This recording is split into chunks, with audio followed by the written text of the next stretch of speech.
नमस्कार मंडळी, श्री स्वामी समर्थ। उद्या वार सोमवार, उद्या आले आहे कोजागिरी पौर्णिमा। कोजागिरी पौर्णिमेला माता लक्ष्मीचा जन्म झाला आहे। मग त्यामुळे या कोजागिरी पौर्णिमेला विशेष महत्त्व आहे। या दिवशी कोणतेही पूजा अर्चा सेवा करा, याचं पुण्यफळ आपल्याला मिळत असतं। मग या दिवशी आपल्याला कोणीही कितीही वस्तू मागू द्या, चुकूनही एक वस्तू कुणालाही दान करू नका। ती वस्तू कोणती ते जाणून घेऊ। बघा मंडळी, या दिवशी लक्ष्मी मातेचा जन्म झाला आहे। मग त्यामुळे लक्ष्मीकारक ज्या वस्तू आहेत या दिवशी कुणालाही चुकून देऊ नका। या दिवशी कुणालाही उधार पैसे देऊ नका। यासोबत कुणाकडून तुम्ही उसने पैसे घेऊ नका। यासोबत तुम्ही चुकूनही कुणाला जे लोखंडाच्या वस्तू आहेत त्या सुद्धा देऊ नका। याने शनिदोष वाढतो आणि आयुष्यामध्ये अनेक संकट येत असतात।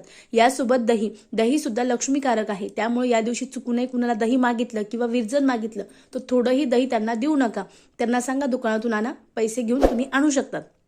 यासोबत मीठ सुद्धा समुद्रातून आपल्याला मिळतं। मग त्यामुळे मीठ सुद्धा लक्ष्मीकारक वस्तू आहे। या दिवशी चुकूनही कुणाला मीठ देऊ नका। यासोबत धने सुद्धा लक्ष्मीकारक वस्तू आहे। या दिवशी धने चुकूनही कुणाला देऊ नका।